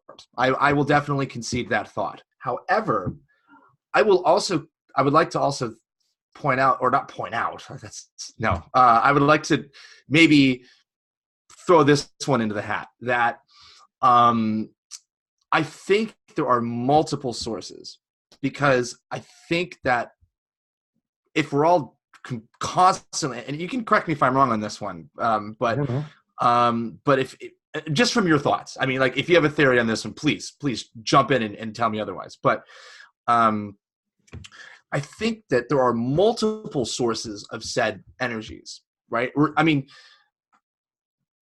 Coming from the planet, we're all pulling from the planet, from this for certain things. But I think as far as the energies and emotions go, there's so much multiple stuff happening. Hatred is a way more common thing nowadays than it was in the 50s. What is? Hatred. Oh, fuck. Hatred, anger, pessimism. Nowadays, way more prevalent than it was in the 50s and the 60s and the 70s even. Right. Granted, we had war going on at that time, the Cold War and Desert Storm and all these other things. But the actual hate is way more prevalent today. Right. But I think that how do I explain this? I think everyone's pulling from a pool of energy. If we're going to go with your theory, but taking it to a different path. But to go back to what I was saying too, is that I think that, like I said, I think that's what makes the all-in-one a little bit questionable. With the with the taking of the planet and the energies from the planet, that I can agree with. We are definitely all in one in that regard. But I think, again, and I know I've said this before, and I'm sorry to repeat myself, but No, please. I go back into the psychology of the mind, and that's what makes us different. Sure. We have like in the South, for example, right. Like people are waving the fucking Confederate flag again. Dear God. Right. But like to them, that's okay. Right. Right. And then like, you know, in California, you know, more of a left-leaning state, you know, you have a different approach as far as you're more progressive, you know, like you take your views on humanitarianism and stuff like that, and you take it to a different path. Whereas like, you know, South Carolina is like all about the white man, brother, which is complete sack of shit in my opinion, but right. But that's right to them. You go, but we used Nazism a little bit ago, you know? Right. It's a different sense of morality.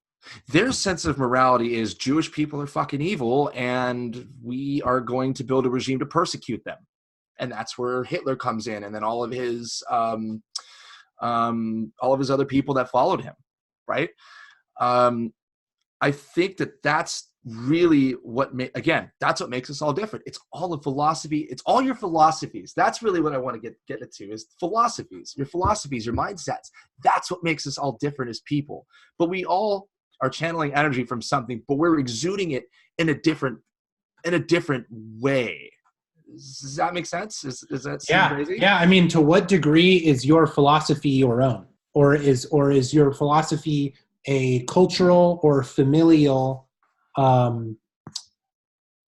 heritable item? You know what I mean? Like, to what degree are we all free thinkers versus, parts of a group? I think that the real problem that we're seeing right now is group identity is becoming something that's exalted, where individual identity is something that is being put by the wayside. And I think that happens at our own peril. I think that one of the real, levies against the torrent of violence, tribal violence, is the individual, the sacred individual. I am not a white male. I am not a rich white male. I'm Devin Triantos, and I could be at once a member of the bourgeoisie or the proletariat, depending on what domain you choose to define me, right? And I am no great student of history, but that's what happened in the gulags, right, of Soviet Russia. That's what happened. And what you're talking about too is labeling also, right? Right, exactly. So right. But let me extend this. The LGBTQ2+ community is fucking nailing it on individuality these days, because you have like trans people. Trans people are saying, I'm a man, but I feel like a woman internally, and I'm going to change myself to express myself as such. That is probably the most wonderful forms of individuality you can ever see. Or people who come out as gay or lesbian, they just expressed their own personal interests in the same sex, right? Or the same gender, which again, that is they are killing it in individuality right now. So I don't necessarily think that individuality or self-expression is going on the wayside. I do, however, think that but I will say that it's not as prevalent. And that's why we have all of these groups getting mad at each other. You know what I mean? I think Bill Burr has expressed it pretty clearly, about actually Bill Burr was on the Joe Rogan show, and I remember him talking about just these groups getting mad at one another over the pettiest bullshit. Right. Granted, they're expressing their viewpoint on it, but they're doing it in a mob mentality where maybe there's someone in that group that's just kind of like, hey, hold on a minute. Right. So but yeah, no, the individuality aspect is, I think the individuality aspect is actually really becoming more apparent. And that's why we have, it's still not as prevalent as the group mentality, but it's creeping up, it's creeping up slowly but surely. Right. Yeah, it's interesting. I don't know how to speak to what's happening in the Western world with respect to gender fluidity in an effective way.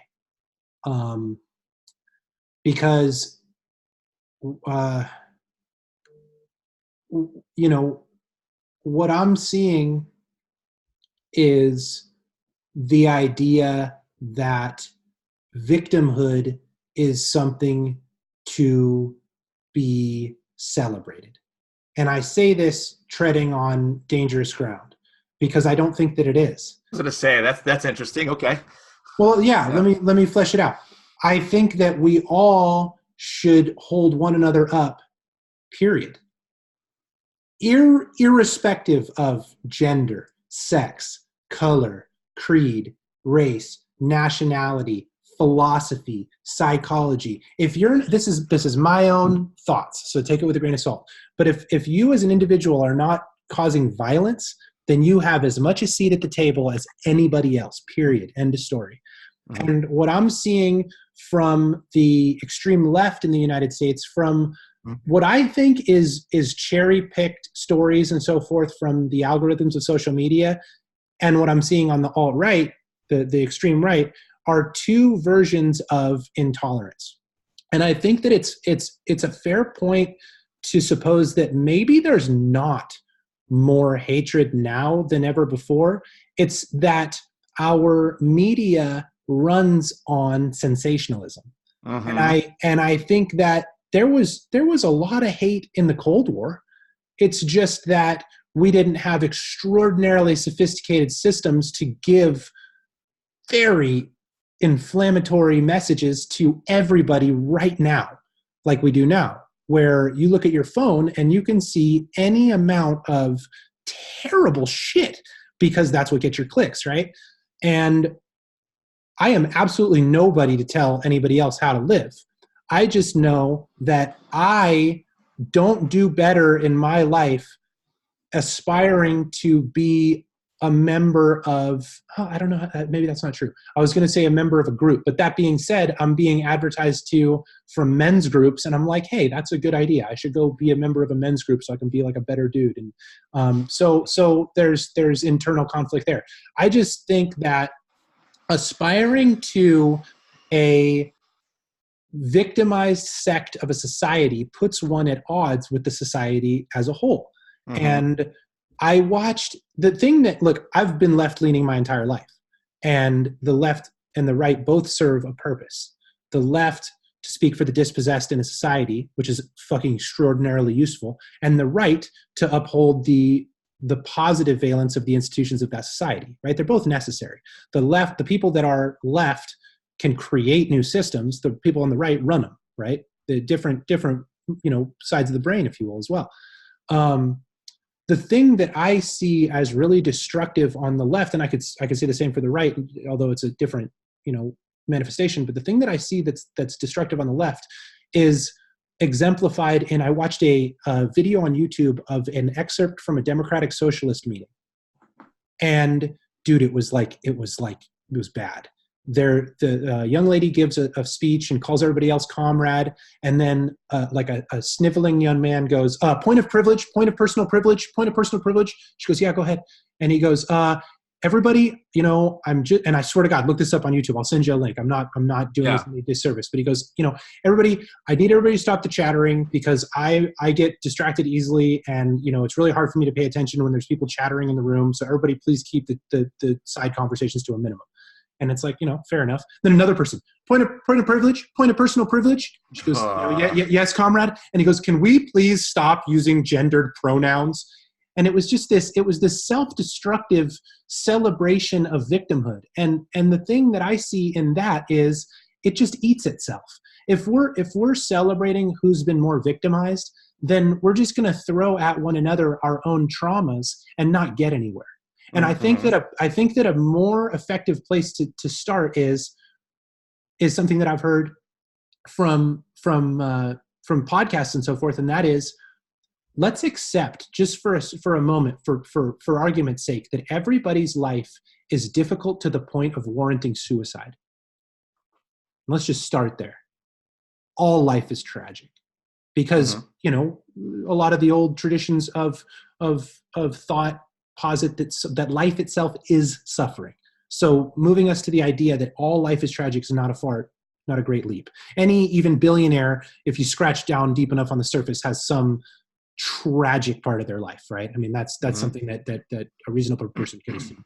So if we can start there and then celebrate the heroism of each of us, as opposed to the need for retribution and vengeance, I think that we get somewhere as a society. So the reason why I'm not possessed by left ideology is because I think that the left is getting more radical in the United States, and it's becoming this burn it down. It's all evil. It's all crony capitalism. Fucking, you know, the have-nots are getting fucked. And it's like, okay, I hear you, but that doesn't get us to a great life for my children.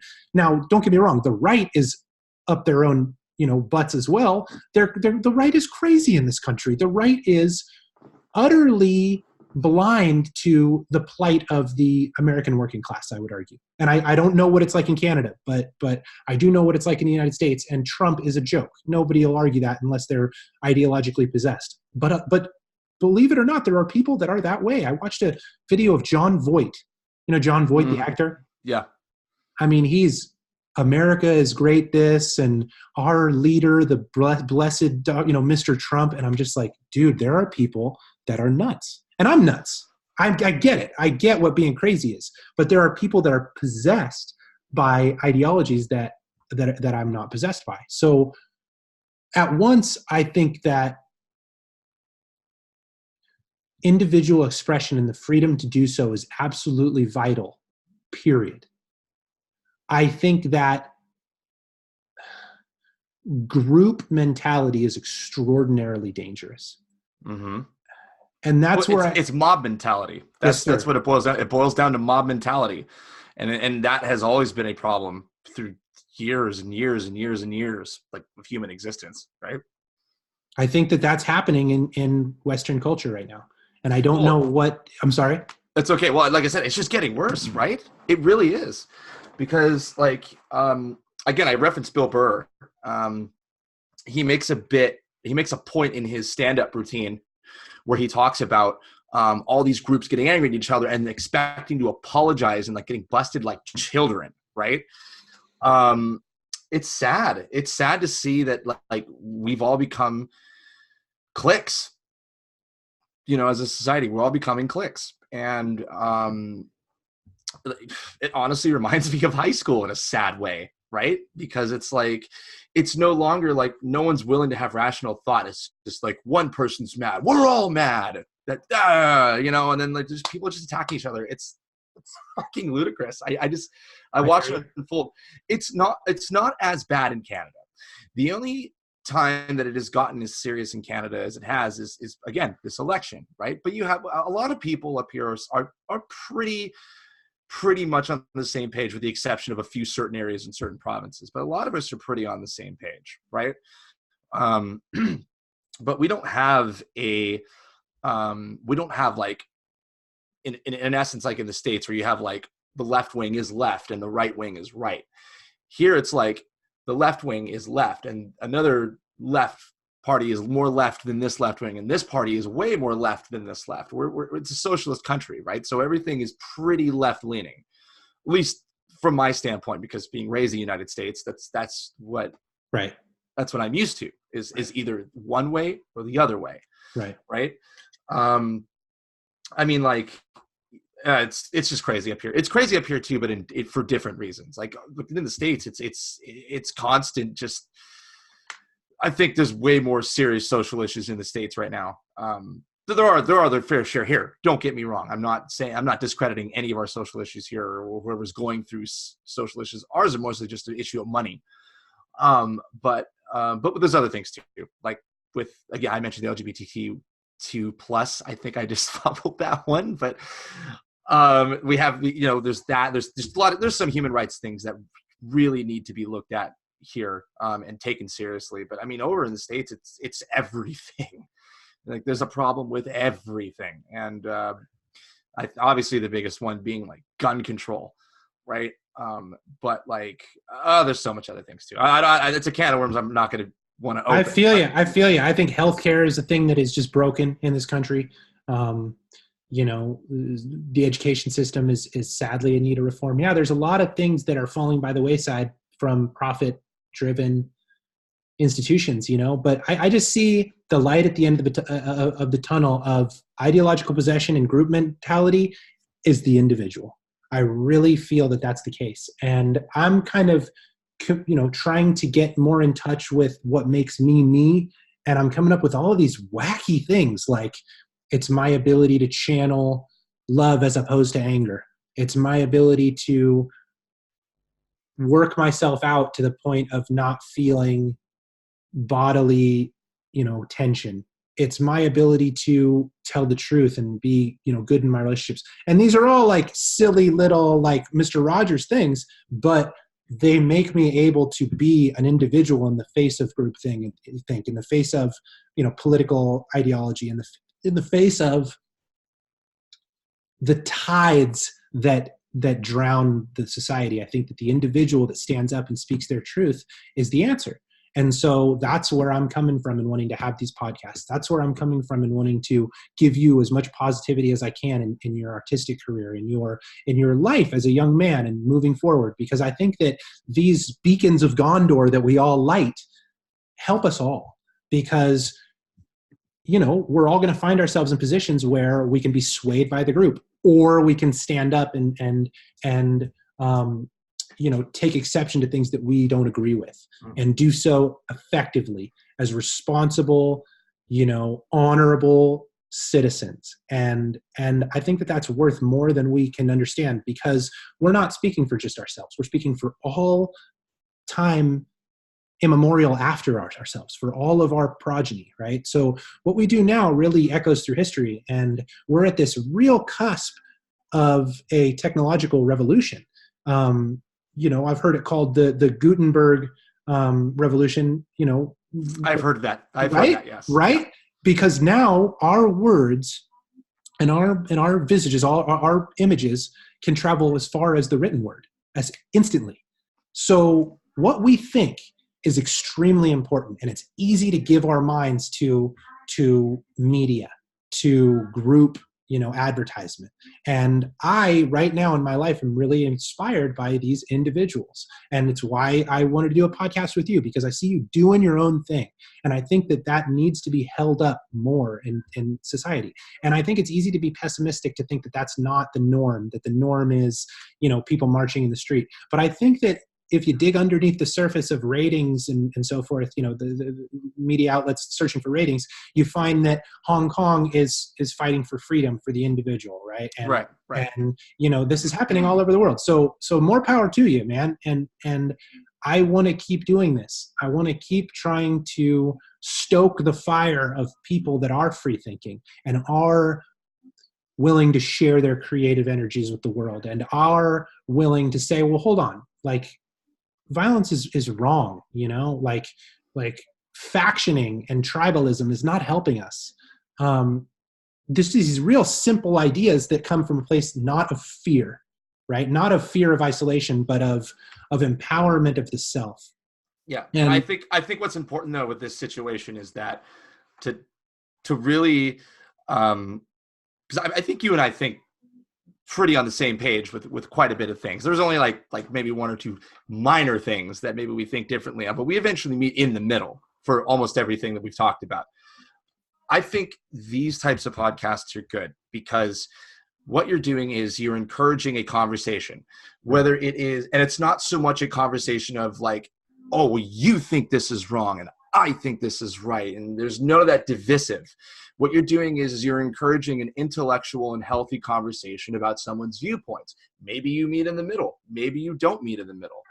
I think that is a quality, or not quality, but so much a action or a task that people need to do that we are neglecting to do, right? And also, on the other side of it is that if you're going to listen to someone's viewpoints, which you do very well at, is taking it with an open mind. right? Because you're sitting here saying yourself, I don't even know if I'm 100% right. Hell, neither do I, right? I don't think I'm right in everything I'm saying. In fact, someone who is probably watching your show is going to be like, he's full of shit. Fuck this guy. But that's okay.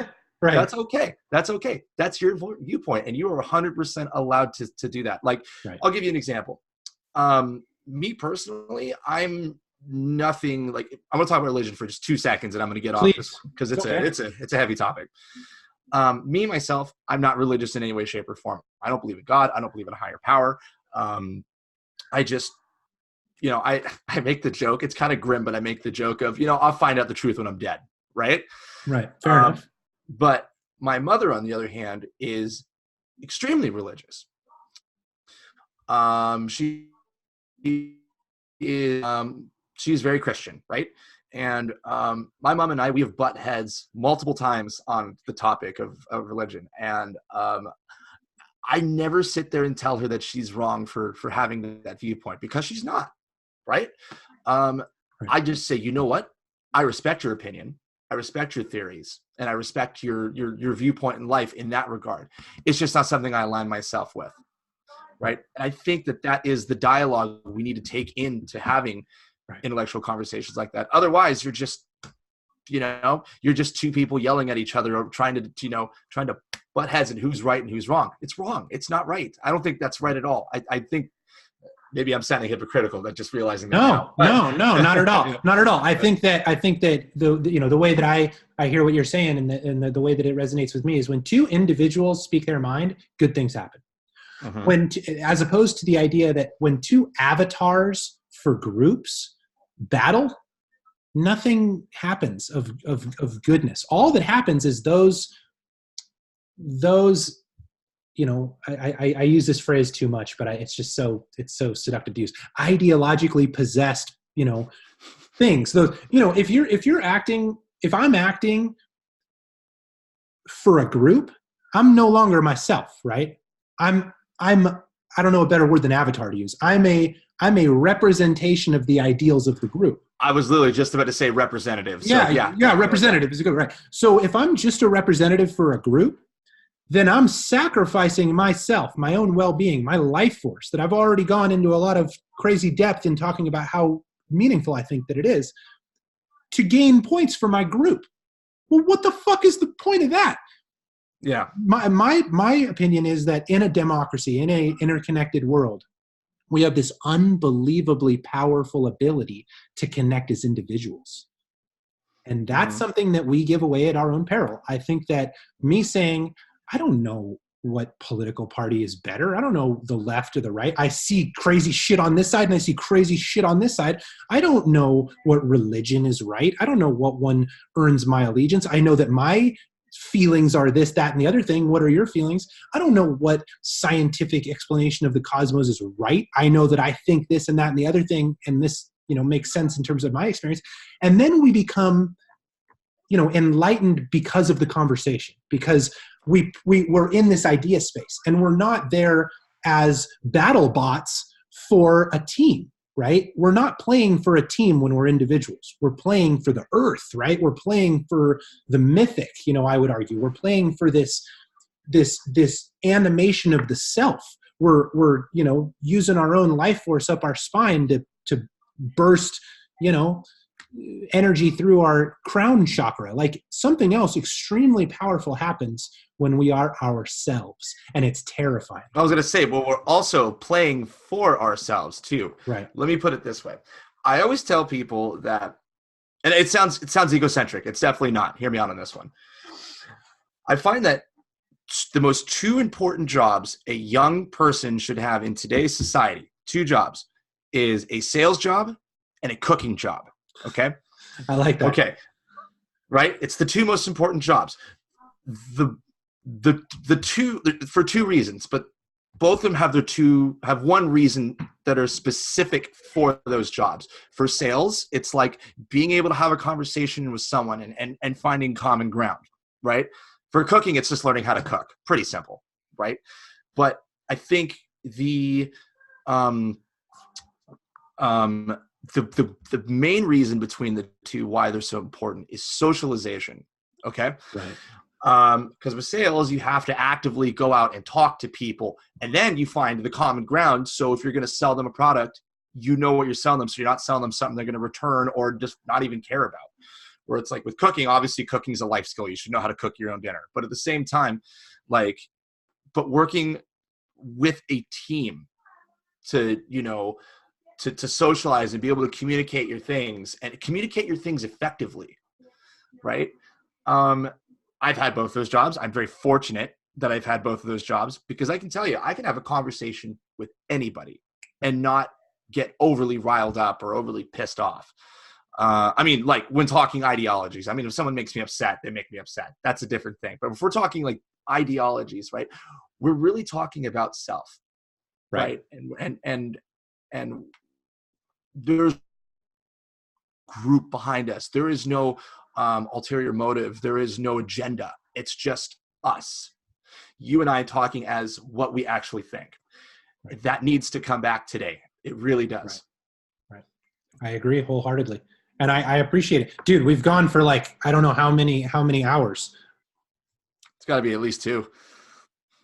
How do you have a timer? I just, well, bro, I want to let you go. I can't thank you enough for doing this with me. I would love to have another conversation. I want to keep apprised of your music. God, you told me Dodging Darkness was one. I got to write them. I'll give you all the plugs right now. Okay, please do. So, anyway, again, thank you for having me on. This is a lot of fun. My pleasure. I love being able to actually have these types of conversations, because it doesn't happen enough anymore, man. It really doesn't. So, you ever want me back on, you please, you know where to find me. Give me a shout anytime. But anyway, for all those watching, if you would like to follow me in whatever I am doing, you can find me. My main band currently is called Silent Screamers. Hopefully when I come back to this next time, I have more to share, but Silent Screamers right now. And then on Twitch, you can find me at twitch.tv/Colby Vicious, and Instagram, Colby Vicious. That's where I'm at right now. So please give me a follow. If you like me, I'll like you back. I promise. And thank you for having me again. Much appreciated, my friend. Awesome. Hey, much love. I think we had a really, really fun conversation. Hopefully people enjoy it. And yeah, we'll do it again soon, man. Definitely. Peace out, brother. Take care. Okay. Let's see. I got to hit the recording. So